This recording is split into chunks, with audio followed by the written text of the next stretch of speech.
Hello.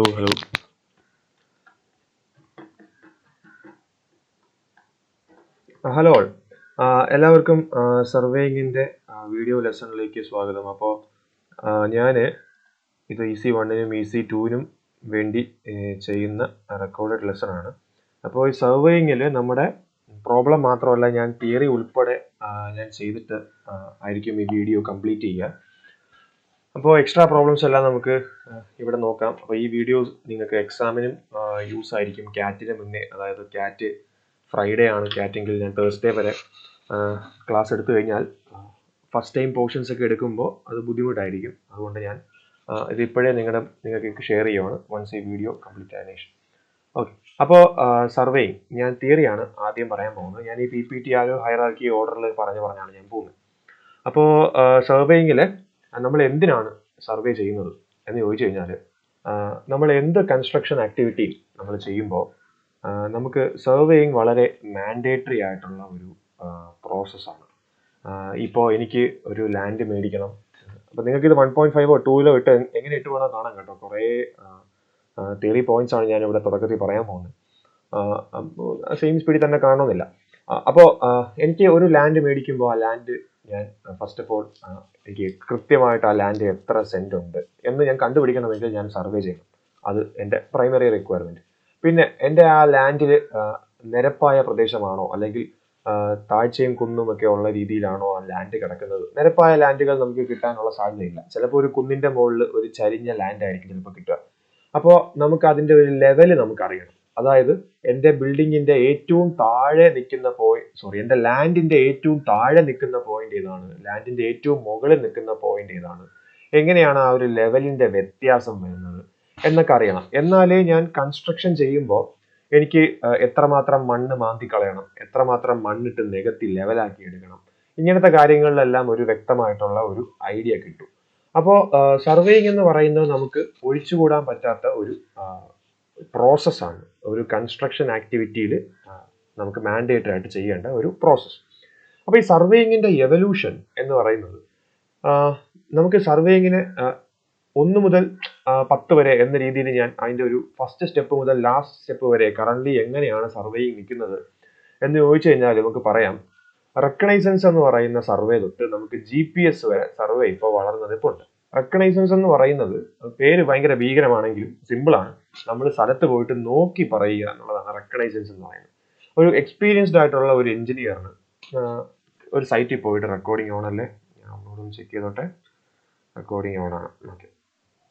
Experienced ആയിട്ടുള്ള ഒരു എഞ്ചിനീയറിന് ഒരു സൈറ്റിൽ പോയി കഴിഞ്ഞാൽ ഉദ്ദേശം നോക്കിയിട്ട് പറയാം, ഇതൊരു 5-5.5 സെന്റ് ഭൂമി കാണും എന്നിങ്ങനെ ഉദ്ദേശം പറയാൻ പറ്റും. റെക്കഗ്നൈസൻസ് ഇവിടെ ഇത്രയും മണ്ണ് നികത്താനുണ്ടാവും ഉദ്ദേശം എന്നൊക്കെ അത് ഒരു എക്സ്പീരിയൻസ് എഞ്ചിനീയറിന് പറയാൻ പറ്റുന്നതാണ്. നമുക്കിപ്പോൾ റെക്കഗ്നൈസ് ചെയ്ത് പറയാം, ഇതൊരു 50 മീറ്റർ നീളം കാണും, അല്ലെങ്കിൽ ഇത് ഈ മുറി ഒരു 4 മീറ്റർ നീളം ഉണ്ടാവും ഈ മുറിയുടെ ഒരു സൈഡ് എന്ന്, അതൊക്കെ റെക്കഗ്നൈസൻസിൽ വരുന്നതാണ്. അതിനകത്ത് വ്യക്തമായ സോളിഡ് ബാക്കിംഗ് ഒന്നുമില്ല, ജസ്റ്റ് ബ്ലൈൻഡ് ആയിട്ട് ഒരു ന്യൂമറിക്കൽ വാല്യൂ കോട്ട് ചെയ്യുന്നതാണ്. അതിനെയാണ് നമ്മൾ റെക്കഗ്നൈസൻസ് എന്ന് പറയുന്നത്. നോക്കി കണ്ട് കാര്യങ്ങളൊക്കെ മനസ്സിലാക്കുക. പിന്നെ ഏറ്റവും അഡ്വാൻസ്ഡ് ഫോം ആയിട്ടുള്ള GPS സർവേ എന്ന് പറയുമ്പോഴത്തേക്കും നമ്മൾ സാറ്റലൈറ്റ് ഒക്കെ ഉപയോഗിച്ച് ഒരുപാട് ഇലക്ട്രോണിക്സിന്റെ ഇൻവോൾവ്മെന്റ് ഒക്കെ വരുന്ന രീതിയിലുള്ള ഒരു സർവേ ആണ്. ഇപ്പൊ നമ്മുടെ സ്റ്റേറ്റ് ഗവൺമെന്റ് ആണെങ്കിലും PWD ആണെങ്കിലും സെൻട്രൽ ഗവൺമെന്റ് ആണെങ്കിലും എല്ലാവർക്കും ഇപ്പൊ GPS സർവേ മതി. അതാണ് ഇപ്പോൾ ഏറ്റവും അഡ്വാൻസ്ഡ് ഫോം ആയിട്ട് നിൽക്കുന്ന സർവേ എന്ന് പറയുന്നത്. അപ്പോൾ നിങ്ങൾ ഇവിടെ ഒരു കാർട്ടൂൺ ഇമേജ് കാണാൻ കഴിയും. പ്രോബബ്ലി നിങ്ങൾ റോഡുകളിൽ യാത്ര ചെയ്യുമ്പോൾ നിങ്ങൾ സ്ഥിരമായി കണ്ടുവരുന്ന ഒരു കലാരൂപമാണ് ഈ കാണുന്നത്. ആരെങ്കിലും എന്തെങ്കിലും പിടിച്ചുകൊണ്ടിരിക്കും, ഒരാൾ ക്യാമറ പോലത്തെ ഒരു ഡിവൈസിൽ കൂടെ ഇങ്ങനെ നോക്കിക്കൊണ്ടിരിക്കും, കുറെ വാല്യൂസ് ഒക്കെ എഴുതും. ഇവന്മാർ എന്തുവായി ചെയ്യുന്നത് എന്നൊക്കെ നമ്മളിങ്ങനെ പൊതുവെ ആലോചിച്ചിട്ടുണ്ട്. സർവേ ചെയ്യുന്നതെന്നറിയാം, എങ്ങനെയാണ് ഇത് വർക്ക് ചെയ്യുന്നതെന്നൊക്കെ പൊതുവെ ഒരു ക്യൂരിയോസിറ്റിയുടെ പുറത്ത് നമുക്ക് തോന്നിയിട്ടുണ്ടാവാം. അപ്പോൾ ഈ കാർട്ടൂൺ ഇമേജിൽ നമുക്ക് കാണിച്ചിരിക്കുന്ന സർവേ എക്യുപ്മെന്റ് എന്ന് പറയുന്നത് ടോട്ടൽ സ്റ്റേഷൻ ആണ്. ടോട്ടൽ സ്റ്റേഷൻ എന്ന് പറയുന്നത് GPS-ന് തൊട്ട് താഴെ നിൽക്കുന്ന ഒരു സർവേ എക്യുപ്മെന്റ് ആണ്. ഇത് തന്നെ ആവണം എന്നില്ല, നമ്മൾ റോഡുകളിൽ കാണുമ്പോൾ യൂസ് ചെയ്യുന്നത് ഇതുപോലത്തെ ഐഡന്റിക്കൽ ആയിട്ടുള്ള ഒരുപാട് എക്യുപ്മെന്റ്സ് ഉണ്ട്. അപ്പോൾ ഈ ടോട്ടൽ സ്റ്റേഷൻ വെച്ചിട്ടാണ് ഇപ്പോൾ പൊതുവെ ഒരു സ്മോൾ സ്കെയിൽ സർവേ ഒക്കെ ചെയ്യുന്ന എല്ലാവരും. ഒരു കൺസ്ട്രക്ഷൻ കമ്പനി ഒരു ചെറിയ ഫ്ലാറ്റോ അല്ലെങ്കിൽ ഒരു ഫ്ലാറ്റ് ഒക്കെ കൺസ്ട്രക്ട് ചെയ്യുന്ന ഒരു കമ്പനി, ഒരു വില്ല അപ്പാർട്ട്മെന്റ്സ് എല്ലാം കൺസ്ട്രക്ട് ചെയ്യുന്ന ഒരു കമ്പനി, അവരുടെ ഒരു ടോട്ടൽ സ്റ്റേഷൻ എന്തായാലും കാണും. ടോട്ടൽ സ്റ്റേഷൻ എന്ന് പറയുന്നത് നല്ല വിലയുള്ള ഒരു എക്യുപ്മെന്റ് ആണ്. 6-6.5 ലക്ഷം രൂപ വില വരും ഈ സാധനം. പക്ഷെ മിക്കവർക്കും അത് അറിഞ്ഞുകൂടാ. റോഡിൽ ഇങ്ങനെ ലക്ഷ്യമായിട്ട് ഇട്ടിട്ട് പോകുന്നൊക്കെ നമുക്ക് കാണാൻ പറ്റും. അപ്പോൾ ഈ ടോട്ടൽ സ്റ്റേഷൻ വെച്ചിട്ടാണ് ഇപ്പോൾ കോളേജുകളിലും സർവേ സിലബസിൽ ബിടെക് സിവിൽ എഞ്ചിനീയറിംഗിലൊക്കെ പഠിപ്പിക്കുന്നത് ടോട്ടൽ സ്റ്റേഷൻ. പക്ഷേ ഗവൺമെന്റ് ടോട്ടൽ സ്റ്റേഷൻ ഉപേക്ഷിച്ചു തുടങ്ങി. അവരിപ്പോൾ കംപ്ലീറ്റ്ലി GPS സർവേയിലേക്കാണ് മാറിക്കൊണ്ടിരിക്കുന്നത്. അതാണ് കുറച്ചും കൂടി ഫാസ്റ്റ്, ആക്യുറേറ്റ്, കുറച്ചും കൂടി ട്രസ്റ്റ് വർത്തി. ടോട്ടൽ സ്റ്റേഷൻ ആക്യുറേറ്റ് എന്നല്ല, പക്ഷേ GPS സർവേ എന്ന് പറയുമ്പോൾ സാറ്റലൈറ്റുമായിട്ട് നമ്മൾ കറക്റ്റ് കമ്മ്യൂണിക്കേറ്റ് ചെയ്യുന്നതാണ്. അപ്പോൾ കറന്റ് ഇനി സർവേക്ക് ഒരു ഇവല്യൂഷനും കൂടി ഉണ്ടോ എന്ന് ചോദിച്ചു കഴിഞ്ഞാൽ, നാളെ സർവേക്ക് ഒരു അൾട്ടിമേറ്റ് ഫോം ഓഫ് ഇവല്യൂഷൻ എന്ന് പറയുന്നത് നമ്മൾ സ്ഥലത്ത് പോലും പോവാതെ നമ്മൾ ഒരു റൂമിനകത്തിരുന്ന് കമ്പ്യൂട്ടറിലൂടെ നോക്കി സർവേ ചെയ്യുന്ന രീതിയിലേക്ക് സർവേ അധികം താമസിയാതെ തന്നെ മാറും. അതിലേക്കും കൂടെ മാറുക എന്നുള്ളതാണ് ഇനി ലാസ്റ്റ് ആയിട്ടുള്ള സ്റ്റെപ്പ്. 9th സ്റ്റെപ്പിലാണ് ഇപ്പോൾ കറന്റ് സർവേ നിൽക്കുന്നത്. ഓക്കെ, അപ്പോൾ ഈ സർവേയുടെ ഇടയിൽ ഈ 1 മുതൽ 10 വരെയുള്ള സ്റ്റെപ്പിന്റെ ഇടയിൽ ഒരുപാട് പല പല ഫോംസ് ഓഫ് സർവേ എക്യുപ്മെന്റ്സും മെത്തഡോളജീസും ഒക്കെ യൂസ് ചെയ്ത് പോയിട്ടുണ്ട്. അതായത് നമുക്ക് റെക്കഗ്നൈസൻസ് കഴിഞ്ഞാൽ പിന്നെ നമ്മൾ എന്തെങ്കിലുമൊക്കെ മെക്കാനിക്കൽ ഡിവൈസും ഉണ്ട്, ടേപ്പ്, ചെയിന്, അങ്ങനത്തെ സാധനങ്ങളൊക്കെ വെച്ച് സർവേ ചെയ്യുന്നു. പിന്നെ ഒപ്റ്റിക്കൽ ആയിട്ടുള്ള ഇൻസ്ട്രുമെന്റ്സ് ലൈക്ക് ലെൻസ് ഒക്കെ ഉപയോഗിച്ച് ടെലിസ്കോപ്പ് എല്ലാം യൂസ് ചെയ്ത് നമ്മൾ സർവേ ചെയ്യുന്ന രീതിയിൽ തിയോഡലൈറ്റ്, ഡംപി ലെവൽ പോലത്തുള്ള എക്സ്പെരിമെന്റ് പോലത്തുള്ള അപ്പാരറ്റസുകൾ, പിന്നെ അതിൽ നിന്ന് ഡിജിറ്റൽ ആയിട്ടുള്ള ടോട്ടൽ സ്റ്റേഷൻ പോലത്തുള്ള സർവേ, GPS പോലത്തെ സർവേ, ഇലക്ട്രോണിക്സുകാരുടെ ഇൻവോൾവ്മെന്റ് വരുന്ന സർവേ രീതിയിലേക്ക് പുരോഗമിച്ച് നിൽക്കുകയാണ് പല ഫോം. അപ്പോൾ ഈ ആദ്യം ഇപ്പം മിക്കതും പഴയതെല്ലാം ഉപേക്ഷിച്ചാണ് എല്ലാവരും പോകുന്നത്. ഓക്കെ, പക്ഷെ നമ്മുടെ സിലബസുകളിൽ മിക്കതും ഇത് എക്സിസ്റ്റ് ചെയ്യുന്നുണ്ട്. നിങ്ങൾക്ക് പഴയ basic fundamental forms of survey എക്യുപ്മെന്റ്സിന്റെ കാര്യങ്ങളാണ് നിങ്ങൾക്ക് പഠിക്കാനുള്ളത്. ഓക്കെ, അപ്പോൾ സർവേനെ നമുക്ക് എങ്ങനെ ഡിഫൈൻ ചെയ്യാമെന്ന് ചോദിച്ചാൽ, it's art of determining the relative position of a point on, above or beneath the surface of the earth by means of direct or indirect measurement of distance, direction, elevation. ഞാൻ relative positions ആണ് കണ്ടുപിടിക്കുന്നത്. Relative positions എന്ന് പറയുന്നത് വേറെ ഏതെങ്കിലും ഒരു പോയിന്റുമായിട്ട് ബന്ധപ്പെടുത്തിക്കൊണ്ട് എൻ്റെ പോയിന്റിന്റെ പൊസിഷൻ, അതായത് എൻ്റെ പോയിന്റ് ബി ആണെങ്കിൽ എൻ്റെ point is at a distance of, point B is at a distance of 10 metre from A. അപ്പൊ എനെ റിലേറ്റ് ചെയ്തുകൊണ്ടാണ് ഞാൻ എൻ്റെ ബിനെ എസ്റ്റാബ്ലിഷ് ചെയ്യുന്നത്. അപ്പോൾ ഒരു റിലേറ്റീവ് പൊസിഷൻസ് ആണ് ഞാൻ കണ്ടുപിടിക്കുന്നത്. ഇത് ഭൂമിയിലാവാം, ആകാശത്താവാം, മണ്ണിനടിയിലും ആവാം, അല്ലെങ്കിൽ വെള്ളത്തിലൊക്കെ ആവാം. അങ്ങനെ ഏത് രീതിയിൽ വേണോ വരാം. നമുക്ക് ഡിസ്റ്റൻസസ് മെഷർ ചെയ്യുന്നുണ്ട്, നമ്മൾ ആംഗിൾസ് മെഷർ ചെയ്യുന്നുണ്ട്, അങ്ങനെ പല പല കാര്യങ്ങൾ നമ്മൾ അവിടെ മെഷർ ചെയ്യുന്നുണ്ട്.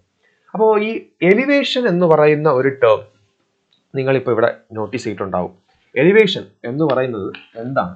എലിവേഷൻ എന്ന് പറയുന്നത് നമുക്ക് ഗ്രാഫിക്സ്, എഞ്ചിനീയറിംഗ് ഗ്രാഫിക്സിന്റെ ബേസിസിൽ നമുക്ക് ഫ്രണ്ട് വ്യൂവിനെയാണ് നമുക്ക് എലിവേഷൻ എന്ന് നമുക്ക് പറയുന്നതെന്നൊക്കെ പറയാം.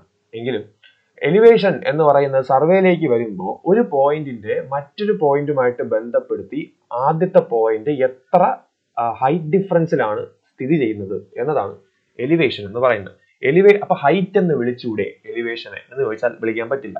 ഹൈറ്റ് എന്ന് പറയുന്നത് ഇപ്പോൾ ഫിക്സഡ് ആയിട്ടുള്ള ഒരു വാല്യൂ ആണ്. എൻ്റെ ഹൈറ്റ് ഇപ്പോൾ 179 സെന്റിമീറ്റർ ആണെന്ന് ഞാൻ പറഞ്ഞാൽ അത് ഫിക്സഡ് ആണ്. അതായത് എൻ്റെ ടോ തൊട്ട് എൻ്റെ ഹെഡ് വരെയുള്ള എൻ്റെ ഹൈറ്റ് ആണ് ഈ 179 സെന്റിമീറ്റർ എന്ന് പറയുന്നത്. എലിവേഷൻ എന്ന് പറയുന്നത് ഒരു പോയിന്റിനെ ബേസ് ചെയ്തിട്ടാണ്.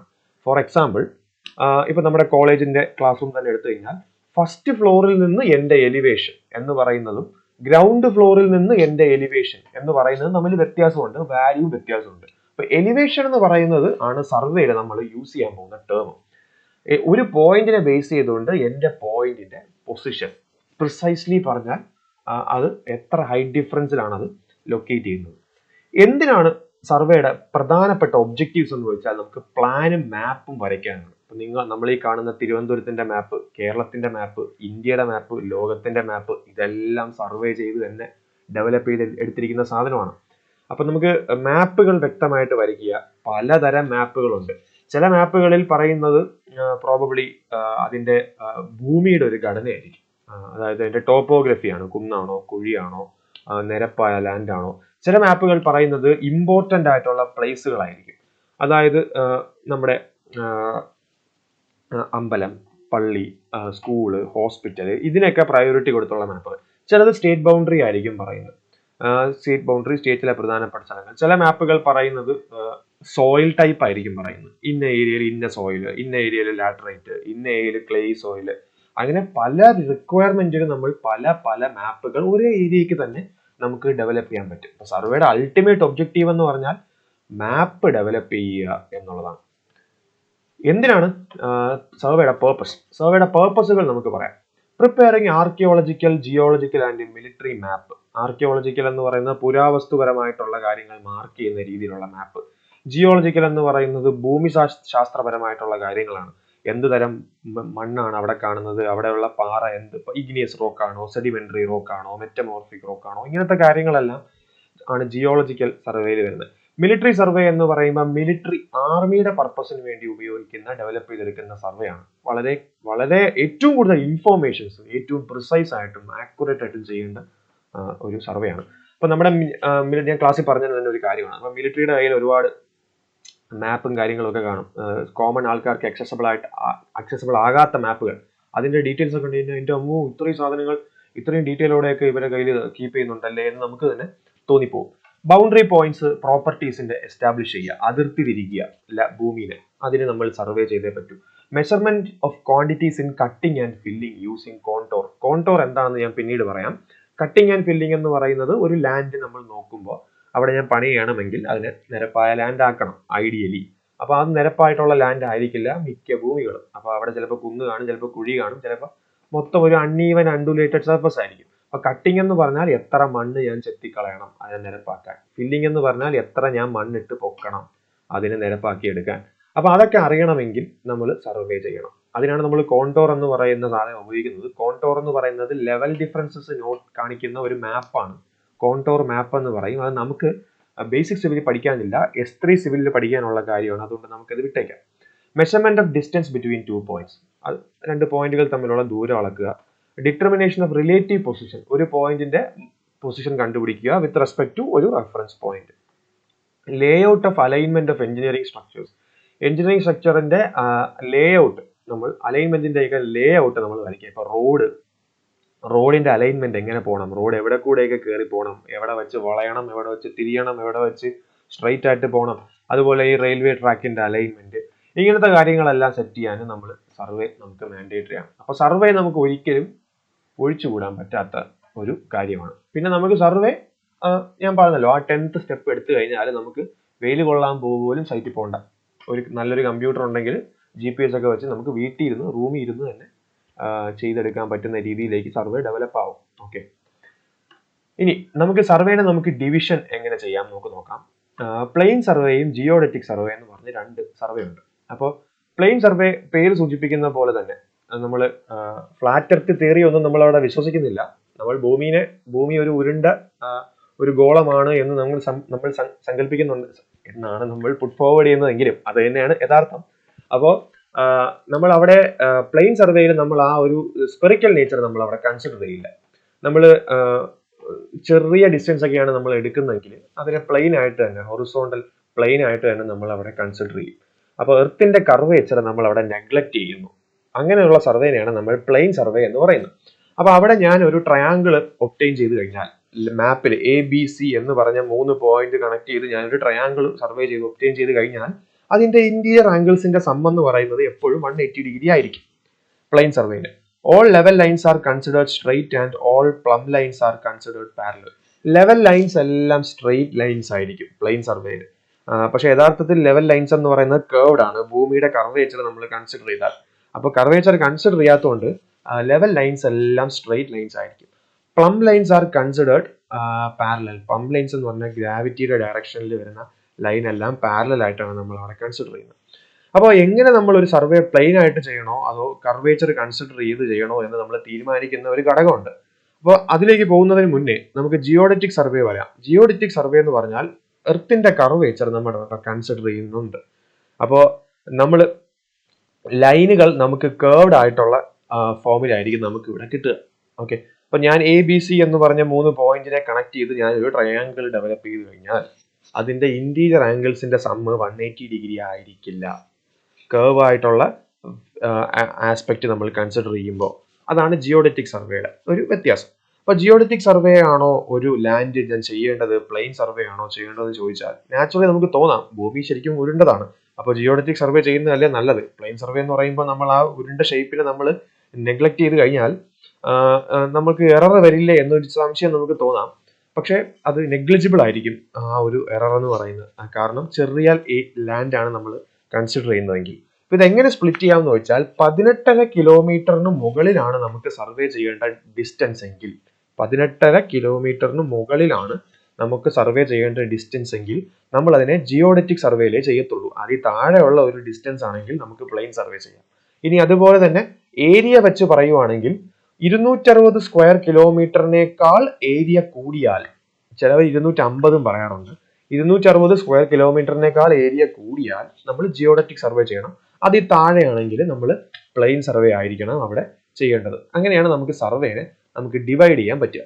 ഇനി ഒബ്ജക്റ്റീവ്സിന്റെ ബേസിസിൽ നമുക്ക് എങ്ങനെ സർവേ ചെയ്യാം?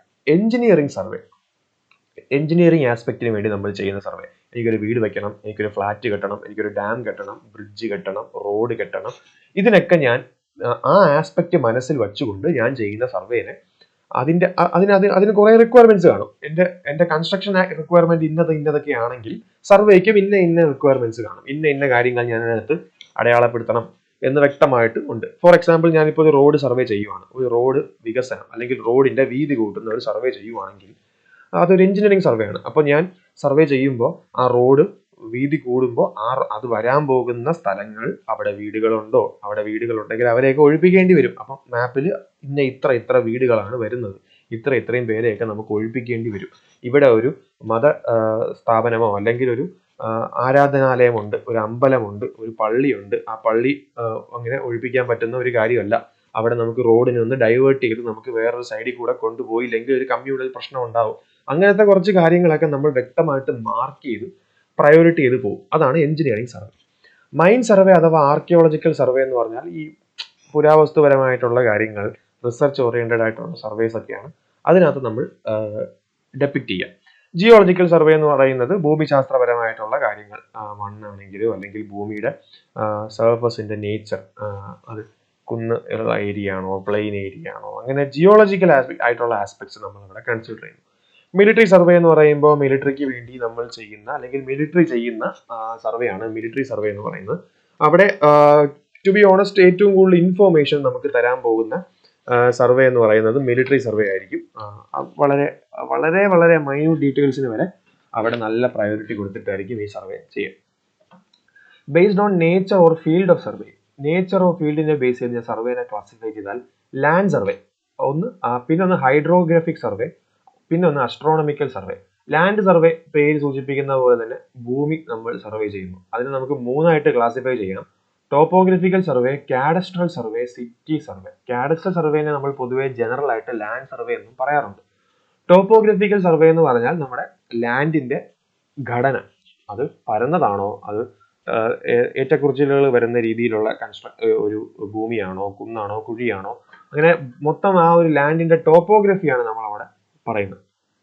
കാഡസ്ട്രൽ സർവേ എന്ന് പറഞ്ഞാൽ നമ്മൾ അതിർത്തി തിരിച്ച് നമ്മൾ കൺസ്ട്രക്ഷൻ ആക്ടിവിറ്റിക്ക് വേണ്ടി നമ്മൾ പ്രയോറിറ്റൈസ് ചെയ്ത് ചെയ്യുന്ന സർവേനെയാണ് നമ്മൾ കാഡസ്ട്രൽ സർവേ എന്ന് പറയുന്നത്. സിറ്റി സർവേ എന്ന് പറയുന്നത് നമ്മളൊരു സിറ്റീനെ നമ്മൾ സർവേ ചെയ്യുന്നു. അതിനകത്ത് കുറെ സബ് ഡിവിഷൻ നമുക്ക് പറയാൻ പറ്റും. ചിലപ്പോൾ നമ്മൾ ആ സിറ്റിയുടെ ഒരു ബിൽഡിംഗ് പ്ലാൻ ആയിരിക്കും നമ്മൾ സർവേ ചെയ്യുക. ചിലപ്പോൾ അവിടുത്തെ സീവേജിന്റെ, സിറ്റിയുടെ മൊത്തം സീവേജ് നെറ്റ്വർക്ക് എങ്ങനെയാണ് പോകുന്നത് എന്നായിരിക്കും നമ്മൾ നോക്കുക. ഡ്രെയിനേജ് എങ്ങനെയാണ് പോകുന്നത്, അല്ലെങ്കിൽ സിറ്റിയുടെ പ്ലംബിംഗ് സ്കീം എങ്ങനെയാണ് പോകുന്നത്, അങ്ങനത്തെ കാര്യങ്ങളാണ് സിറ്റി സർവേയിൽ വരുന്നത്. ഹൈഡ്രോഗ്രാഫിക് സർവേ അല്ലെങ്കിൽ മറൈൻ സർവേ എന്ന് പറയുന്നത് നമ്മൾ വാട്ടർ ബോഡീസിനെ നമ്മൾ സർവേ ചെയ്ത് തിട്ടപ്പെടുത്തുന്നു. അതായത് ഒരു പുഴ ഒഴുകുന്നു, ഇന്ന സ്ഥലം മുതൽ ഇന്ന കടലിന്റെ ഈ ഭാഗത്തേക്ക് ചേരുന്നു, ആ പുഴയുടെ ആ ഒരു പാറ്റേൺ എങ്ങനെയാണ്, അതിന്റെ ഏറ്റവും വീതി കൂടിയ ഭാഗം എവിടെയാണ് വരുന്നത്, അവിടെ ഏറ്റവും വീതി കുറഞ്ഞ് സ്ലെൻഡർ ആയിട്ട് വരുന്നത് എവിടെയാണ്, അങ്ങനെ പുഴയുടെ വീതിയും പാത്വേ മാത്രമല്ല, പുഴ എത്ര ആഴത്തിലുണ്ട്, എവിടെ എത്ര ആഴം വരുന്നു, അങ്ങനെ പല കാര്യങ്ങൾ നമ്മൾ ഈ സർവേയിൽ ചെയ്യുന്നു. ഇത് പുഴ മാത്രം ആവണമെന്നില്ല, കുളമാവാം, ചാനലാവാം, ഇതാവാം, കടലാവാം, എവിടെ വേണോ നമുക്ക് ഈ സർവേ ചെയ്യാം. ആസ്ട്രോണോമിക്കൽ സർവേ എന്ന് പറയുമ്പോൾ പേര് സൂചിപ്പിക്കുന്നത് തന്നെ നമ്മൾ സ്പേസ് ബോഡീസിനാണ് ഇവിടെ നമ്മൾ സർവേ ചെയ്യുന്നത്. അതായത് ഭൂമിക്ക് ചുറ്റുമുള്ള ഗ്രഹങ്ങൾ, ഉപഗ്രഹങ്ങൾ, നക്ഷത്രങ്ങൾ, മൂണ്, സ്റ്റാർ, അതുപോലെ മറ്റ് പ്ലാനറ്റ്സ്, ആസ്ട്രോയിഡ്സ്, ഇങ്ങനത്തെ പല കാര്യങ്ങൾ നമ്മൾ സർവേ ചെയ്യുന്നതിനാണ് ആസ്ട്രോണോമിക്കൽ സർവേ എന്ന് പറയുന്നത്. ഇത് ഒരു എംടെക് സ്പെഷ്യലൈസേഷൻ ആണ്, എക്സ്ക്ലൂസീവ്ലി ആസ്ട്രോണോമിക്കൽ സർവേ എന്നൊക്കെ പറയുന്നത്. ഇപ്പോൾ ആ ലെവലിലേക്ക് ഡെവലപ്പ് ആയി പോയ ഒരു സർവേ ബ്രാഞ്ച് ആണ്. ഇനി ഇൻസ്ട്രുമെന്റ്സ് യൂസിന്റെ ബേസിസിൽ നമ്മൾ സർവേനെ ക്ലാസിഫൈ ചെയ്താൽ ഏതൊക്കെ ഇൻസ്ട്രുമെന്റ്സ് ആണ് നമ്മൾ യൂസ് ചെയ്യുന്നത്? ഇത് മാത്രമൊന്നുമല്ല നമ്മൾ യൂസ് ചെയ്യുന്ന ഇൻസ്ട്രുമെന്റ്, എന്നാലും നമുക്ക് നോക്കാം. ഒന്ന് ചെയിൻ സർവേയുടെ കൂടെ നമുക്ക് ടേപ്പ് പറയാൻ പറ്റും. സ്റ്റീൽ ചെയിൻ ആണ് നമ്മൾ ഇവിടെ യൂസ് ചെയ്യുന്ന സർവേ ചെയ്യാൻ വേണ്ടിയിട്ട്. ഈ പ്രോബബ്ലി ഇപ്പോഴും ലാൻഡ് അളക്കാനൊക്കെ വരുമ്പോൾ റവന്യൂ ഡിപ്പാർട്ട്മെന്റ് ഒക്കെ കീപ്പ് ചെയ്യുന്ന ഒരു സാധനമാണ് ഈ ചെയിൻ എന്ന് പറയുന്നത്. 20 മീറ്റർ ചെയിനും 30 മീറ്റർ ചെയിനുമാണ് നമുക്ക് കോമൺ ആയിട്ട് അവൈലബിൾ ആവുന്നത്. ഇപ്പോൾ ഡിസ്റ്റൻസസ് ആണ് നമ്മൾ അവിടെ മെഷർ ചെയ്യുന്നത് ചെയിൻ സർവേയിൽ. ഞാൻ ഈ റെക്കോർഡഡ് വീഡിയോ ചെയ്യുമ്പോഴേ നിങ്ങൾ പോയിന്റ്സ് നിങ്ങൾക്ക് വീണ്ടും വീണ്ടും റീവിസിറ്റ് ചെയ്ത് നോട്ട് ഡൗൺ ചെയ്ത് പോവാം. കോമ്പസ് സർവേ എന്ന് പറയുമ്പോൾ നമുക്ക് 2 ടൈപ്പ് കോമ്പസുകളാണ് ഉള്ളത്, പ്രിസ്മാറ്റിക് കോമ്പസ്, സർവേയേഴ്സ് കോമ്പസ്. അപ്പോൾ ഈ കോമ്പസ് സർവേയിൽ നമ്മൾ മെഷർ ചെയ്യുന്നത് ആംഗിൾസ് ആണ്. അതായത് ഞാൻ എൻ്റെ ഒരു പോയിന്റിൽ നിന്ന് O എന്ന് പറയുന്ന പോയിന്റിൽ നിന്ന് സിമ്പിൾ ഞാനിവിടെ O എന്ന് പറഞ്ഞ ഒരു പോയിന്റിൽ ഞാൻ എൻ്റെ സ്റ്റേഷൻ ഫിക്സ് ചെയ്യുവാണ്.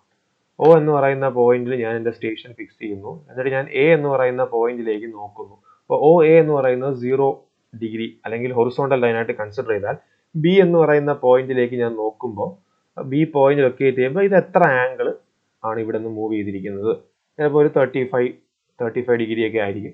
അത് ഇൻ മിനിറ്റ്സ് വരെ ആക്യുറസിയിൽ നമുക്കത് കിട്ടും. അപ്പോൾ അങ്ങനത്തെ ആംഗിൾസ് മെഷർ ചെയ്യുന്നതാണ് കോമ്പസ് സർവേയിൽ വരുന്നത്. പിന്നെ വരുന്നതാണ് പ്ലെയിൻ ടേബിൾ സർവേ എന്ന് പറയുന്നത് നമ്മൾ ഒരു ഡ്രോയിങ് ടേബിളൊക്കെ സൈറ്റിൽ തന്നെ സെറ്റപ്പ് ചെയ്ത് നമ്മളൊരു ഡ്രോയിങ് ഷീറ്റൊക്കെ വെച്ച് നമ്മൾ സർവേ ചെയ്യുന്നത് അപ്പം തന്നെ വരച്ച് പോകുന്നതാണ് പ്ലെയിൻ ടേബിൾ സർവേ. കേൾക്കുമ്പോൾ ഇത് കൊള്ളാമല്ലോ, ഇത് നമുക്ക് ഓഫീസ് വർക്കൊന്നും വരില്ലല്ലോ, കംപ്ലീറ്റ്ലി ഫീൽഡ് വർക്കാണെന്നൊക്കെ തോന്നും. പക്ഷേ ഇത് ഭയങ്കര ടൈം കൺസ്യൂമിംഗ് ആണ്. ഒരുപാട് ആക്യുറസി ഈ സർവേ ലാക്ക് ചെയ്യുന്നുണ്ട്.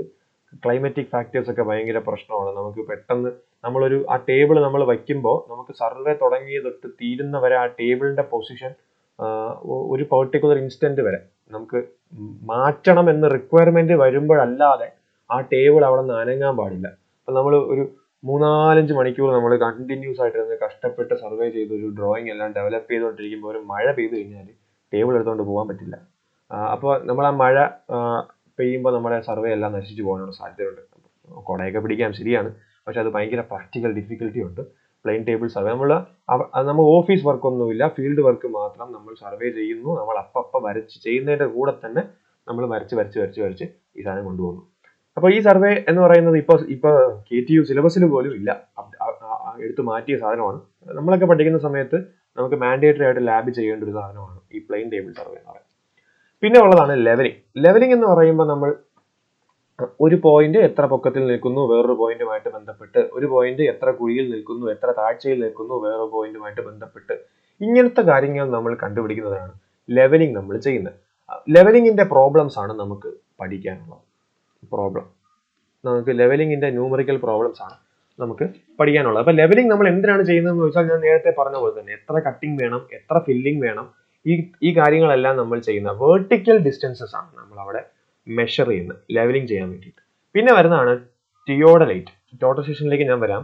തിയോഡലൈറ്റ് എന്ന് പറയുന്നത് ഒരു കോംപ്ലക്സ് ഇൻസ്ട്രുമെന്റ് ആണ്. ആംഗിൾസ് ആണ് നമ്മൾ മെഷർ ചെയ്യുന്നത്. കോമ്പസ് പോലെ ഹൊറിസോണ്ടൽ ആംഗിൾസ് മാത്രമല്ല, ഹൊറിസോണ്ടൽ ആംഗിൾസും വെർട്ടിക്കൽ ആംഗിൾസും നമുക്ക് മെഷർ ചെയ്യാൻ പറ്റും. ഡിസ്റ്റൻസസ് ഒന്നും നമ്മളിവിടെ മെഷർ ചെയ്യുന്നില്ല.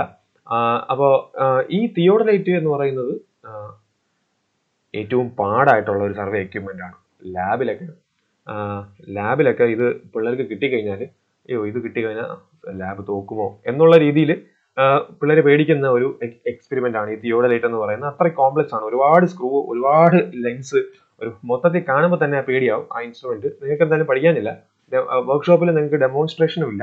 അപ്പോൾ ഈ ഒരു ഇൻസ്ട്രുമെന്റ് പക്ഷേ ഒരു എക്സാമിന് നിങ്ങളെ തോപ്പിക്കണമെങ്കിൽ ഒരു നല്ലൊരു തിയോഡലൈറ്റ് ക്വസ്റ്റ്യൻ ഇട്ട് കഴിഞ്ഞാൽ ലാബിൽ നമുക്ക് പണി കിട്ടും. ആ രീതിയിൽ കോംപ്ലക്സ് ആയിട്ടുള്ള ഒരു ഇൻസ്ട്രുമെന്റ് ആണ്. പ്യൂർലി ആംഗിൾസ് മെഷർ ചെയ്യാനാണ്. ടാക്കിയോമെട്രിക് സർവേ എന്ന് പറഞ്ഞാൽ ഒരു തിയോഡലൈറ്റിന്റെ കൂടെ ഒരു ഡിസ്റ്റൻസ് മീറ്ററും കൂടെ നമ്മൾ അങ്ങ് വെച്ച് തരും. അതായത് തിയോഡലൈറ്റിന് ആംഗിൾസ് മാത്രമേ മെഷർ ചെയ്യാൻ പറ്റൂ, ഹൊറിസോണ്ടൽ ആംഗിൾസും വെർട്ടിക്കൽ ആംഗിൾസും, ഡിസ്റ്റൻസസ് മെഷർ ചെയ്യാൻ പറ്റൂല. അപ്പൊ നമ്മൾ അതിന്റെ കൂടെ നമ്മൾ ഡിസ്റ്റൻസ് മെഷർ ചെയ്യുന്ന ഒരു ഡിസ്റ്റൻസ് മീറ്ററും കൂടെ നമ്മൾ ഇൻസേർട്ട് ചെയ്തിട്ട് നമ്മൾ സർവേ ചെയ്യുവാണെങ്കിൽ അതിനെ നമുക്ക് ടാക്കിയോമെട്രിക് സർവേ എന്ന് പറയാം. പിന്നെ വരുന്നതാണ് ഫോട്ടോഗ്രാമെട്രിക് സർവേ എന്ന് പറഞ്ഞാൽ പേര് സൂചിപ്പിക്കുന്ന പോലെ തന്നെ നമ്മൾ ഫോട്ടോ എടുത്ത് സർവേ ചെയ്യുന്ന പരിപാടി. ഇത് നമ്മൾ പണ്ട് കാലങ്ങളിൽ നമ്മുടെ ഈ സ്റ്റേറ്റ് ബൗണ്ടറി, ഡിസ്ട്രിക്ട് ബൗണ്ടറി, രാജ്യത്തിന്റെ മാപ്പൊക്കെ നമ്മൾ ഡെവലപ്പ് ചെയ്യാൻ വേണ്ടി നമ്മൾ യൂസ് ചെയ്തിരുന്നതാണ്. അതായത് നമ്മൾ ഒരു ഫ്ലൈറ്റിലോ ഒരു ഹെലികോപ്റ്ററിലോ നമ്മൾ മൂവ് ചെയ്യും. എന്നിട്ട് നമ്മൾ ഒരു ഹൈറ്റ് ഫിക്സ് ചെയ്തിട്ട് ആ ഒരു കോൺസ്റ്റന്റ് ഹൈറ്റിൽ നിന്നുകൊണ്ട് നമ്മൾ ലാൻഡിന്റെ ഫോട്ടോ എടുത്തെടുത്ത് പോകും. എന്നിട്ട് ഈ ഫോട്ടോ ഒരു നമ്മുടെ ഫ്ലൈറ്റ് ഒന്നും ചരിയാൻ പാടില്ല, ഒരു ആംഗിൾ ടിൽറ്റ് വരാൻ പാടില്ല, ഹൈറ്റ് ഡിഫറൻസിൽ ചെറിയൊരു വ്യത്യാസം പോലും വരാൻ പാടില്ല. അങ്ങനെയാണെങ്കിൽ നമ്മുടെ ഫോട്ടോയുടെ സ്കെയിൽ മാറിപ്പോകും. ആദ്യത്തെ ഫോട്ടോയുടെ സ്കെയിലായിരിക്കില്ല രണ്ടാമത്തെ ഫോട്ടോ വരുന്നത്. അപ്പോൾ ഇത് ഭയങ്കര പാടാണ് ഈ സർവേ ചെയ്യാനായിട്ട്, ഭയങ്കര കോസ്റ്റ്ലിയാണ്. പ്യൂർലി ഫോട്ടോഗ്രാഫ്സ് റിലേ ചെയ്തിട്ടാണ് നമ്മൾ ഈ സർവേ ചെയ്യുന്നത്. ലാൻഡിന്റെ മാപ്പൊക്കെ നമുക്ക് ഡെവലപ്പ് ചെയ്തെടുക്കണമെങ്കിൽ നമ്മളിത് യൂസ് ചെയ്യും. അപ്പോൾ അതിനെയാണ് നമ്മൾ ഫോട്ടോഗ്രാമെട്രി സർവേ എന്ന് പറയുന്നത്. പിന്നെ വരുന്നതാണ് ടോട്ടൽ സ്റ്റേഷൻ. ടോട്ടൽ സ്റ്റേഷൻ എന്ന് പറയുന്നത് ഒരു ഇലക്ട്രോണിക് എക്യുപ്മെന്റ് ആണ്. ഇത് ചെയിന്, കോമ്പസ്, ലെവല്, ടാക്യോമീറ്റർ, തിയോഡലൈറ്റ്, ഇതിന്റെ എല്ലാം പണി ഒരുമിച്ചെടുക്കും. ഇതിന്റെ എല്ലാ പണിയും ഒരുമിച്ച് ചെയ്യാൻ പറ്റുന്ന ഒരു ഡിവൈസ് ആണ് ടോട്ടൽ സ്റ്റേഷൻ എന്ന് പറയുന്നത്. അപ്പോൾ ഒരു ടോട്ടൽ സ്റ്റേഷൻ ഉണ്ടെങ്കിൽ നമുക്ക് ഡിസ്റ്റൻസ് എടുക്കാം, ഹൊറിസോണ്ടൽ ആംഗിൾസ് എടുക്കാം, വെർട്ടിക്കൽ ആംഗിൾസ് എടുക്കാം, ലെവൽസ് എടുക്കാം. ഇത്രയും കാര്യങ്ങൾ നമുക്ക് എടുക്കാൻ പറ്റും ഒരു ടോട്ടൽ സ്റ്റേഷൻ. പ്യൂർലി ഡിജിറ്റൽ ആണ്. ഞാൻ എക്യുപ്മെന്റ് കൊണ്ട് വയ്ക്കുന്നു, ഞാൻ ഗ്രൗണ്ടിലോട്ട് ഒരു ലേസർ അടിക്കുന്നു, ആ ലേസർ എൻ്റെ പോയിന്റിനെ 0 ആയിട്ട് സെറ്റ് ചെയ്യും.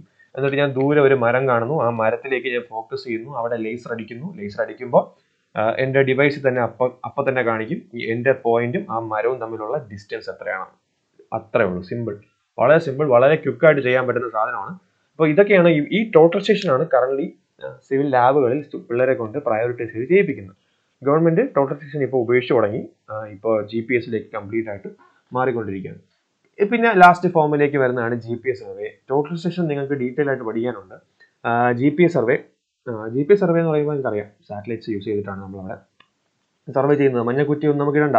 ഇപ്പോൾ കേരളയുടെ കേസിലൊക്കെ മഞ്ഞക്കുറ്റി ഇടുന്ന സ്ഥലത്തൊക്കെ പോയിട്ട് പ്രതിഷേധക്കാർ മഞ്ഞക്കുറ്റിയൊക്കെ എടുത്ത് കളയുന്നുണ്ട്. അപ്പോൾ GPS സർവേ എന്ന് പറയുമ്പോഴത്തേക്കും നമുക്ക് മഞ്ഞക്കുറ്റി വേണമെന്നില്ല. നമ്മൾ GPS വൺസ് നമുക്ക് വേണ്ട പോയിന്റ് നമ്മൾ മാർക്ക് ചെയ്ത് കഴിഞ്ഞാൽ അത് പെർമനന്റ് ആണ്. അത് ആർക്കും അവിടെ നിന്ന് എടുത്ത് കളയാൻ പറ്റില്ല. അപ്പോൾ നമ്മൾ അങ്ങനെ ഒരു സർവേ നടത്തിയിട്ടുണ്ടെന്ന് ആൾക്കാർക്ക് പോലും മനസ്സിലാവില്ല. GPS സർവേ വഴി നമ്മൾ ലൊക്കേഷൻ മാപ്പിൽ മാർക്ക് ചെയ്ത് കഴിഞ്ഞാൽ അതാണ് GPS സർവേയുടെ ഒരു ഗുണം. വെറുതെ മഞ്ഞക്കുറ്റിയൊക്കെ അടിച്ച് നാട്ടുകാർക്ക് പേടിയും പ്രശ്നവും ഒക്കെ ഉണ്ടാക്കേണ്ട ആവശ്യമൊന്നുമില്ല GPS സർവേ ആയിട്ട് നമ്മൾ അഡോപ്റ്റ് ആവുകയാണെങ്കിൽ. ഇപ്പോൾ ഗവൺമെന്റ് എല്ലാം പ്രിഫർ ചെയ്യുന്നത് GPS സർവേ ആണ് ഇപ്പോൾ കൂടുതലായിട്ട് യൂസ് ചെയ്യുന്നത്. ടോട്ടൽ സ്റ്റേഷൻ സർവേ ഒന്നും അങ്ങനെ ഇപ്പോൾ പുതിയ പ്രൊജക്റ്റുകൾക്ക് നമ്മുടെ കേരള ഗവൺമെന്റ് താല്പര്യപ്പെടുന്നില്ല. ഇൻസ്ട്രുമെന്റ്സിന്റെ ബേസ് ചെയ്തിട്ട് ഇങ്ങനെയാണ് നമുക്ക് സർവേനെ ക്ലാസിഫൈ ചെയ്യാം. ബേസ്ഡ് ഓൺ മെത്തേഡ് എംപ്ലോയിഡ് നമുക്ക് രണ്ട് രീതിയിൽ നമുക്ക് സർവേനെ സ്പ്ലിറ്റ് ചെയ്യാം. ട്രയാങ്കുലേഷൻ സർവേയും ട്രാവേഴ്സ് സർവേയും. ട്രയാങ്കുലേഷൻ സർവേയിങ് എന്ന് പറയുന്നത് പേര് സൂചിപ്പിക്കുന്ന പോലെ തന്നെ നമ്മൾ ഒരു ലാൻഡിനെ സർവേ ചെയ്യുമ്പോൾ ഒരു വലിയൊരു ലാൻഡ് ഉണ്ടെന്ന് വിചാരിക്കുക. ആ ലാൻഡിനെ ഞാൻ ട്രയാങ്കിൾസ് ആയിട്ട് മുറിച്ചിട്ടാണ് ഞാൻ സർവേ ചെയ്ത് പോവുക. ട്രയാങ്കിൾ ആയിട്ട് മുറിച്ച് സർവേ ചെയ്ത് ആണ് അവിടെ കാര്യങ്ങൾ മുന്നോട്ട് കൊണ്ടുപോവുക. അതുകൊണ്ടാണ് നമ്മൾ അതിനെ ട്രയാങ്കുലേഷൻസ് എന്ന് പറയുന്നത്. അപ്പോൾ ട്രയാങ്കുലേഷൻ സർവേ എന്ന് പറയുന്നത്. അപ്പോൾ ട്രയാങ്കിൾ ആയിട്ട് നമ്മൾ അതിനെ സ്പ്ലിറ്റ് ചെയ്യുമ്പോൾ കുറച്ച് ക്രൈറ്റീരിയാസ് ഒക്കെ നമുക്ക് ഫോളോ ചെയ്യാനുണ്ട്. നമ്മൾ ആ ഒരു ട്രയാങ്കിൾ നമ്മൾ ക്രിയേറ്റ് ചെയ്യുമ്പോൾ നമ്മൾ ഇമ്പോർട്ടൻ്റ് ആയിട്ട് നോക്കേണ്ടത് അതൊരു വെൽ കണ്ടീഷൻഡ് ട്രയാങ്കിൾ ആണോ എന്നാണ്. WELL വെൽ കണ്ടീഷൻഡ് ട്രയാങ്കിൾ ആണോ എന്ന് നമ്മൾ എൻഷുർ ചെയ്യണം. അതായത് ആ ട്രയാങ്കിളിന്റെ ഇന്റീരിയർ ആംഗിൾസ് 30 ഡിഗ്രിക്കും 120 ഡിഗ്രിക്കും ഇടയിലായിരിക്കണം നിൽക്കേണ്ടത്. അതിന്റെ ഇന്റീരിയർ ആംഗിൾസ്. അങ്ങനെയുള്ള ട്രയാങ്കിൾസിനെയാണ് നമ്മൾ വെൽ കണ്ടീഷൻഡ് ട്രയാങ്കിൾസ് എന്ന് പറയുന്നത്. അപ്പൊ നമ്മൾ ക്രിയേറ്റ് ചെയ്യുന്ന എല്ലാ ട്രയാങ്കിളും വെൽ കണ്ടീഷൻഡ് ട്രയാങ്കിൾ ആണോ എന്ന് നമ്മൾ നോക്കണം. അപ്പൊ നമ്മൾ അങ്ങനെ ഓരോ ട്രയാങ്കിൾസ് ആയിട്ട് നമ്മൾ ഏരിയയിലെ സ്പ്ലിറ്റ് ചെയ്താണ് ഏരിയ കാൽക്കുലേഷൻ നമ്മൾ ചെയ്തു പോയിട്ട് ഫൈനൽ പ്ലോട്ടിന്റെ ഡീറ്റെയിൽസും കാര്യങ്ങളും നമ്മൾ എടുക്കുക. പിന്നെ വരുന്നതാണ് ട്രാവേഴ്സ് സർവേ. ട്രാവേഴ്സ് സർവേ എന്ന് പറഞ്ഞാൽ നമ്മൾ അവിടെ ട്രയാങ്കിൾസ് ആയിട്ട് നമ്മൾ കൺസ്ട്രക്ട് ചെയ്യുന്നതിലുപരി നമ്മൾ ട്രാവേഴ്സ് ചെയ്തു പോകും എന്ന് പറഞ്ഞാൽ നമ്മളിങ്ങനെ ഒരു പോയിന്റ്, ഇപ്പൊ ഞാൻ A എന്ന് പറയുന്ന പോയിന്റ് ഫിക്സ് ചെയ്തു. A എന്ന് പറയുന്ന പോയിന്റിൽ നിന്ന് ഞാൻ B എന്ന് പറയുന്ന പോയിന്റ് ലൊക്കേറ്റ് ചെയ്തു. പിന്നെ C, പിന്നെ D, പിന്നെ E, പിന്നെ F. അങ്ങനെ ഞാൻ ഇങ്ങനെ ട്രാവേഴ്സ് ചെയ്ത് FEFG അങ്ങനെ ട്രാവേഴ്സ് ചെയ്ത് ഞാനിങ്ങനെ ആ ഒരു പ്ലോട്ടിനെ ക്ലോസ് ചെയ്ത് എടുക്കും. അപ്പോൾ ഓപ്പൺ ട്രാവേഴ്സും ഉണ്ട്, ക്ലോസ്ഡ് ട്രാവേഴ്സും ഉണ്ട്. സ്റ്റാർട്ടിംഗ് പോയിന്റ് തന്നെ വന്ന് ഫിനിഷ് ചെയ്യുന്നത് ക്ലോസ്ഡ്, അല്ലെങ്കിൽ അതിനെ ഓപ്പൺ ട്രാവേഴ്സ് എന്ന് നമ്മൾ പറയും. അപ്പോൾ ഒരു ഡയറക്ഷനിൽ നമ്മളിങ്ങനെ പ്രൊപ്പഗേറ്റ് ചെയ്ത് പോകുന്ന സർവേ, അതിനെയാണ് നമ്മൾ ട്രാവേഴ്സിങ് അല്ലെങ്കിൽ ട്രാവേഴ്സ് സർവേ എന്ന് പറയും. പ്രിൻസിപ്പിൾസ് ഓഫ് സർവേയിങ് അതിലേക്ക് വരാം. അപ്പോൾ principles of surveying, fixing a point with respect to control points. ഇത് നിങ്ങൾക്ക് തിയറി കേട്ടാൽ മനസ്സിലാവാനുള്ള സാധ്യതയില്ല. ഇത് ലാബിൽ നിങ്ങൾ ചെയ്ത് നോക്കിയാലേ മനസ്സിലാവും. അപ്പോൾ നമുക്ക് നോക്കാം, ഞാൻ ഇതൊന്ന് പറഞ്ഞുതരാം. Let A and B be two given control points. എനിക്കിവിടെ എ എന്ന് പറഞ്ഞൊരു പോയിന്റ് ഉണ്ട്, ബി എന്ന് പറഞ്ഞ പോയിന്റ് ഉണ്ട്. Any other point C can be located with references to these point by a means of linear or angular measurement.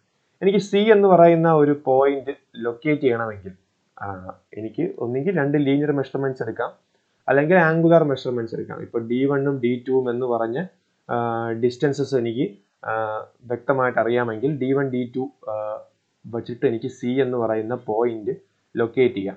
കോമ്പസിൽ നമുക്ക് ചെയ്യാൻ പറ്റും. അതായത് ബിയും എയും ഞാൻ എനിക്കറിയാം. എയും ബിയും തമ്മിലുള്ള ലെങ്ത് 10 മീറ്റർ ആണെന്ന് വിചാരിച്ചു. 10 മീറ്റർ ആണെന്ന് വിചാരിച്ചു. എനിക്ക് D1ഉം D2 എന്ന് പറഞ്ഞ ഡിസ്റ്റൻസ് അറിയാം. ഇത് എനിക്ക് മാപ്പിൽ ലൊക്കേറ്റ് ചെയ്തെടുക്കണം. അപ്പം ഞാൻ മാപ്പിൽ എയും ബിയും ഞാൻ വരയ്ക്കും. 10 മീറ്റർ ലൈൻ എനിക്ക് മാപ്പിൽ വരയ്ക്കാൻ പറ്റൂല. അപ്പോൾ 10 മീറ്ററിനെ ഞാൻ ചിലപ്പോൾ 10 സെന്റിമീറ്റർ ആക്കി സ്കെയിൽ ഡൗൺ ചെയ്തിട്ടായിരിക്കും ഞാൻ വരയ്ക്കുന്നത്. എന്നിട്ട് D1ന്റെയും D2ന്റെയും ഡിസ്റ്റൻസ് എനിക്കുണ്ട്. അപ്പോൾ ഞാൻ D1ന്റെ ഡിസ്റ്റൻസ് എനിക്ക് സപ്പോസ് 5 മീറ്റർ ആണ് കിട്ടുന്നത്. അപ്പോൾ 5 മീറ്ററിനെ ഞാൻ കോമ്പസിൽ എടുക്കും. കോമ്പസിൽ എടുക്കുമെന്ന് പറഞ്ഞാൽ കോമ്പസിൽ ഞാൻ 5 സെന്റിമീറ്റർ എടുക്കും. ഞാൻ 10 മീറ്ററിനെ 10 സെന്റിമീറ്റർ ആയിട്ട് വരച്ചു കഴിഞ്ഞാൽ 5 മീറ്റർ ലൈനിനെ ഞാൻ 5 സെന്റിമീറ്റർ ആയിട്ടാണ് വരയ്ക്കേണ്ടത്. അപ്പോൾ ഞാൻ 5 സെന്റിമീറ്റർ ഞാൻ കോമ്പസ് എടുത്തിട്ട് ഞാൻ ഒരു ആർക്ക് ഇവിടെ കട്ട് ചെയ്യും. അതുപോലെ D2ന്റെ ഡിസ്റ്റൻസ് ഞാൻ കോമ്പസ് എടുത്തിട്ട് ഒരു ആർക്ക് കട്ട് ചെയ്യും. ഈ ആർക്ക് രണ്ടും ഇന്റർസെക്ട് ചെയ്യുന്ന പോയിന്റിൽ ഞാൻ ജോയിൻ ചെയ്ത് കഴിഞ്ഞാൽ ആ പോയിന്റ് ആണ് സി എന്ന് പറയുന്ന എൻ്റെ പോയിന്റ്. എനിക്ക് പേപ്പറിലേക്ക് ആ പോയിന്റിനെ ലൊക്കേറ്റ് ചെയ്യാം. ലാൻഡിൽ എക്സിസ്റ്റ് ചെയ്യുന്ന പോയിന്റിനെ പേപ്പറിലേക്ക് ലൊക്കേറ്റ് ചെയ്യാം. അതുപോലെ എനിക്ക് സി എന്ന് പറയുന്ന D2 എന്ന് പറയുന്ന ഡിസ്റ്റൻസ് ഉണ്ടെങ്കിൽ പെർപെൻഡിക്കുലർ ഡിസ്റ്റൻസ് വെച്ചിട്ട് എനിക്ക് സി ലൊക്കേറ്റ് ചെയ്യാം. അല്ലെങ്കിൽ D1 എന്ന് പറയുന്ന ഡിസ്റ്റൻസും ആംഗിളും ഉണ്ടെങ്കിൽ എനിക്ക് സി ലൊക്കേറ്റ് ചെയ്യാം. 2 ആംഗിൾസ് ഉണ്ടെങ്കിൽ ആ ആംഗിൾസ് ഞാൻ എടുത്തിട്ട് വരച്ചാൽ മതി. ആ ലൈൻ മീറ്റ് ചെയ്യുന്ന സ്ഥലം വെച്ചിട്ട് എനിക്ക് സി ലൊക്കേറ്റ് ചെയ്യാം. D2 ഡിസ്റ്റൻസും θ1 ആംഗിളും ആണെങ്കിൽ എനിക്ക് സി ലൊക്കേറ്റ് ചെയ്യാം. അപ്പോൾ എയും ബിയും എന്ന് പറഞ്ഞ 2 പോയിന്റ് എനിക്ക് അറിയാം. ആ പോയിന്റിന്റെ ഡിസ്റ്റൻസസും എനിക്ക് അറിയാമെങ്കിൽ ആ പോയിന്റിൽ നിന്ന് സി എന്ന് പറയുന്ന പോയിന്റ് ഞാൻ മാപ്പിൽ ലൊക്കേറ്റ് ചെയ്യണമെങ്കിൽ എനിക്ക് ഏതർ 2 ഡിസ്റ്റൻസോ അല്ലെങ്കിൽ 2 ആംഗിൾസോ അല്ലെങ്കിൽ ഒരു ഡിസ്റ്റൻസോ ഒരു ആംഗിളോ ഉണ്ടെങ്കിൽ എനിക്കത് ലൊക്കേറ്റ് ചെയ്തെടുക്കാൻ പറ്റും. To work from whole to part, അത് നമ്മുടെ ഇമ്പോർട്ടൻ്റ് ആയിട്ടുള്ള ഒരു പ്രിൻസിപ്പിൾ ആണ്. To work from whole to part. അപ്പോൾ പാർട്ട് ടു ഹോൾ അല്ല. അപ്പോൾ നമ്മൾ പ്രൈമറി കൺട്രോൾ പോയിന്റ്സ് നമ്മൾ വളരെ ആക്യുറസിയോട് കൂടിയായിരിക്കും നമ്മൾ എസ്റ്റാബ്ലിഷ് ചെയ്യുക. കാരണം സർവേയിങ് നമ്മൾ ചെയ്യേണ്ട ഒരു കാര്യം എന്ന് പറഞ്ഞാൽ നമ്മൾ ആദ്യം എസ്റ്റാബ്ലിഷ് ചെയ്യുന്ന പോയിന്റ് പക്കയായിരിക്കണം. ആദ്യം എസ്റ്റാബ്ലിഷ് ചെയ്യുന്ന പോയിന്റ് അല്ലെങ്കിൽ ആദ്യം നമ്മൾ വരയ്ക്കുന്ന ക്വാണ്ടിറ്റി അത് പക്കയായിരിക്കണം. അതിനകത്ത് 0.00% എറർ പോലും വരാൻ പാടില്ല. കാരണം അത് എറർ ആയിട്ട് നമ്മൾ വരച്ചാൽ നമ്മൾ ആ പോയിന്റിനെ റെഫറൻസ് വെച്ചുകൊണ്ടാണ് ഞാൻ സി എന്ന് പറയുന്ന പോയിന്റ് ലൊക്കേറ്റ് ചെയ്യുന്നത്. ഇപ്പൊ നേരത്തെ എക്സാമ്പിൾ എടുക്കാം. ഞാൻ എ ബി എന്ന് പറഞ്ഞ പോയിന്റ് എനിക്ക് 10 മീറ്റർ ആണെന്ന് എനിക്കറിയാം, എയും ബിയും. അപ്പൊ ഞാൻ ഡ്രോയിങ് ഷീറ്റിൽ ഞാൻ വരയ്ക്കുമ്പോൾ ഞാൻ എ ബിനെ ഞാൻ 9 സെന്റിമീറ്റർ ആയിട്ട് തെറ്റായിട്ട് വരച്ചു എന്ന് വിചാരിക്കുക. അങ്ങനെയാണെങ്കിൽ ഞാൻ ലൊക്കേറ്റ് ചെയ്യുന്ന സി തെറ്റായിരിക്കും. പിന്നെ എനിക്കൊരു ഡി പിന്നീട് ലൊക്കേറ്റ് ചെയ്യണമെങ്കിൽ അത് കൂടുതൽ തെറ്റാവും. ഈ ലൊക്കേറ്റ് ചെയ്യണമെങ്കിൽ അത് അതിനേക്കാൾ വലിയ തെറ്റാവും. അങ്ങനെ മൊത്തത്തിൽ ഒരു വലിയൊരു തെറ്റിലേക്ക് പോകും. അപ്പൊ അതുകൊണ്ട് നമ്മുടെ പ്രൈമറി പോയിന്റ്സ് എസ്റ്റാബ്ലിഷ് ചെയ്യുന്നത് ഭയങ്കര പ്രിസിഷൻ ആയിരിക്കണം. അത് വളരെ ഇമ്പോർട്ടൻ്റ് ആണ്. അത് നമ്മൾ പ്രിസിഷൻ കൊടുത്തില്ലെങ്കിൽ നമുക്ക് സർവേ എന്ന് പറയുന്നത് വലിയൊരു തെറ്റിലേക്കായിരിക്കും നമ്മൾ സർവേ ചെയ്ത് ഫൈനലി എത്തുക. മൈനർ കൺട്രോൾ പോയിന്റ്സ് നമുക്ക് അത്ര പ്രിസിഷൻ കൊടുത്തില്ലെങ്കിലും നമുക്ക് കുഴപ്പമില്ല. അപ്പം അതിനെയാണ് നമ്മൾ ആ ഒരു പ്രിൻസിപ്പിളിനെയാണ്, ആ ഒരു പ്രൈമറി കൺട്രോൾ പോയിന്റ്സ് നമ്മൾ ഹൈ പ്രിസിഷനിലും മൈനർ പോയിന്റ്സിൽ നമ്മൾ ലെസ് പ്രിസിഷനും കൊടുത്ത് എടുക്കുന്ന പ്രിൻസിപ്പിളിനെയാണ് നമ്മൾ work from whole to part എന്ന് നമ്മൾ പറയും. ഇനി നമുക്ക് സ്കെയിൽസിലേക്ക് മൂവ് ചെയ്യാം. സ്കെയിൽസ് എന്ന് പറയുമ്പോൾ നിങ്ങൾക്ക് അറിയാലോ, നമുക്ക് ഒരു രാജ്യത്തിന്റെ മാപ്പ്, ഒരു വലിയൊരു രാജ്യത്തിന്റെ മാപ്പ് നമ്മൾ ജസ്റ്റ് ഒരു പേപ്പറിൽ നമുക്ക് വരച്ചെടുക്കണമെങ്കിൽ അതിന് നമ്മൾ ഭയങ്കരമായിട്ട് ഷ്രങ്ക് ചെയ്ത് ചെറിയൊരു സ്കെയിലിലേക്ക് കൊണ്ടുവന്നിട്ടുണ്ടാവണം. അപ്പൊ നമുക്ക് ഡ്രോയിങ്സിലെ ഓരോ ക്വാണ്ടിറ്റീസിനെയും നമ്മൾ സ്കെയിൽ ഡൗൺ ചെയ്യുന്നത് നമുക്ക് വളരെ ഇമ്പോർട്ടൻ്റ് ആണ്. അപ്പൊ നമുക്ക് സിമ്പിൾ ആയിട്ട് നോക്കാം. അപ്പൊ ഇവിടെ എഴുതിയിരിക്കുന്ന സ്കെയിൽ നമുക്ക് തോന്നിയതുപോലെ എടുക്കാം, നമ്മുടെ കൺവീനിയന്റ് ആണ്. കുറച്ച് സ്റ്റാൻഡേർഡ്സ് നമുക്ക് സ്കെയിലിന്റെ കാര്യത്തിൽ പറയുന്നുണ്ടെങ്കിലും നമുക്ക് കൺവീനിയന്റ് ആയിട്ടുള്ള രീതിയിൽ നമുക്ക് സ്കെയിൽ എടുക്കാം. പിന്നെ കുറച്ച് ക്രൈറ്റീരിയാസ് ഉണ്ട്, അത് നമുക്ക് ഡിസ്കസ് ചെയ്യാം. ഓരോ സ്കെയില് നമ്മൾ ഓരോ സ്കെയിലിന് നമ്മൾ എന്ത് പേര് കൊടുത്താണ് വിളിക്കുന്നത് എന്നൊക്കെ. ഫോർ എക്സാമ്പിൾ ഇവിടെ 10 മീറ്റർ എന്ന് പറയുന്ന ഒരു ലൈൻ ഉണ്ട്. അതിനെ ഞാൻ 1 സെന്റിമീറ്റർ ലൈൻ ആയിട്ട് മാപ്പിൽ വരയ്ക്കുക. അതായത് എൻ്റെ റിയൽ ലാൻഡിൽ 10 മീറ്റർ ഡിസ്റ്റൻസിലുള്ള പോയിന്റിനെ അല്ലെങ്കിൽ 10 മീറ്റർ ഡിസ്റ്റൻസിനെ ഞാൻ മാപ്പിൽ വരയ്ക്കുമ്പോൾ 1 സെന്റിമീറ്റർ ആയിട്ടാണ് വരയ്ക്കുന്നത്. അപ്പോൾ അത് എന്ത് സ്കെയിലാണെന്ന് നമുക്ക് നോക്കാം. അപ്പോൾ 10 metre 1 centimetre is equal to 10 metre. 10 മീറ്ററിനെ ഞാൻ യൂണിറ്റ്സ് രണ്ട് ഡിഫറെൻ്റ് ആയതുകൊണ്ട് സെന്റിമീറ്ററിലേക്ക് മാറ്റണം. അപ്പോൾ 10 ഇൻറ്റു 100 അല്ലേ, 1000 സെന്റിമീറ്റർ. 1000 സെന്റിമീറ്ററിനെ ഞാൻ 1 സെന്റിമീറ്റർ ആയിട്ടായിരിക്കും ഡ്രോയിങ്ങിൽ വരയ്ക്കുക. അപ്പോൾ എൻ്റെ സ്കെയിൽ എന്ന് പറയുന്നത് 1:1000. സ്കെയിൽ എന്ന് പറയുന്നത് 1:1000. എൻ്റെ റെപ്രസെൻറ്റേറ്റീവ് ഫ്രാക്ഷൻ എന്ന് പറയുന്നത് 1/1000. ഓക്കെ, അപ്പോൾ അങ്ങനെ നമുക്ക് അതുപോലെ തന്നെ എനിക്ക് ഇപ്പോൾ 5 സെന്റിമീറ്ററിനെ ഞാൻ 10 മീറ്റർ ആയിട്ട് ഞാൻ വരയ്ക്കുവാന്ന് വിചാരിച്ചു. അപ്പോൾ എൻ്റെ സ്കെയിൽ എന്തുമായിരിക്കും നമുക്ക് നോക്കാം. 5 സെന്റിമീറ്റർ ഈക്വൽ ടു 1000 സെന്റിമീറ്റർ. 10 മീറ്ററിനെ 1000 സെന്റിമീറ്റർ ആയിട്ട് മാറ്റി. 5 ഞാൻ വെട്ടി 1 ആക്കി. ഇപ്പോൾ 200 ആയി. 200 സെന്റിമീറ്റർ. അപ്പോൾ 1:200 ആണ് എൻ്റെ സ്കെയിൽ. അതായത് 10 മീറ്റർ ലൈനിനെ ഞാൻ 5 സെന്റിമീറ്റർ ആയിട്ട് വരച്ചാൽ എൻ്റെ സ്കെയിൽ 1:200. അപ്പോൾ സ്കെയിൽ ഫ്ലക്ച്വേറ്റിംഗ് ആണ്. അപ്പോൾ നമുക്ക് സ്കെയിൽ റെപ്രസെൻറ്റേഷൻ ഒഴിവാക്കാൻ പറ്റില്ല, മാൻഡേറ്ററി ആണ് സ്കെയിൽ. എന്നാലേ നമുക്കൊരു വലിയ ഏരിയനെ നമുക്കൊരു മാപ്പിലേക്ക് റെഡ്യൂസ് ചെയ്ത് നമുക്ക് വരയ്ക്കാൻ പറ്റും. ഇനി നമുക്ക് സ്കെയിലിനെ എങ്ങനെ ക്ലാസിഫൈ ചെയ്യാമെന്ന് ചോദിച്ചു കഴിഞ്ഞാൽ 1 centimetre is equal to 10 metre എന്ന പർപ്പസിൽ നമ്മൾ വരയ്ക്കുവാണെങ്കിൽ അതിന് നമ്മൾ ലാർജ് സ്കെയിൽ എന്ന് പറയും. Large scale. ഇനി 1 centimetre equal to 10 metre to 100 metre റേഞ്ചിലാണ് നമ്മൾ വരയ്ക്കുന്നതെങ്കിൽ അതിന് നമ്മൾ മീഡിയം സ്കെയിൽ എന്ന് പറയും. Medium scale. മീഡിയം സ്കെയിൽ എന്ന് പറയും. 1 centimetre is equal to 10 metre to 100 metre. ഇനി 1 സെന്റിമീറ്ററിനെ 100 മീറ്ററിനേക്കാൾ വലിയ ഒരു ഡിസ്റ്റൻസിനെ നമ്മൾ 1 സെന്റിമീറ്ററിൽ വരയ്ക്കുവാണെങ്കിൽ നമ്മൾ അതിനെ സ്മോൾ സ്കെയിൽ എന്ന് പറയും. Small scale. ഓക്കെ, ഇനി എഞ്ചിനീയർ സ്കെയിൽ ഏതാണെന്ന് ചോദിച്ചു കഴിഞ്ഞാൽ എഞ്ചിനീയേഴ്സ് പ്രിഫർ ചെയ്യുന്ന സ്കെയിൽ 50 മീറ്ററിനെയാണ് നമ്മൾ 1 സെന്റിമീറ്റർ ആയിട്ട് വരയ്ക്കുന്നത്. 1 centimetre is equal to 50 metre. 50 മീറ്ററിനെയാണ് നമ്മൾ 1 സെന്റിമീറ്റർ ആയിട്ട് വരയ്ക്കുന്നത്. അതിനെയാണ് നമ്മൾ എഞ്ചിനീയർ സ്കെയിൽ എന്ന് പറയുന്നത്. ഓക്കെ, അപ്പോൾ large scale, medium scale, small scale, engineer scale, ഇതാണ് ക്ലാസിഫിക്കേഷൻ ഓഫ് സ്കെയിൽ. അത് ഒന്ന് അറിഞ്ഞിരിക്കുക. സ്കെയിലിന്റെ റിക്വയർമെന്റ് എന്തിനാണെന്ന് മനസ്സിലായിട്ടുണ്ടാവുമെന്ന് വിശ്വസിക്കുന്നു. ഓക്കെ, ഇനി നമുക്ക് various methods of linear measurements നമുക്ക് നോക്കാം.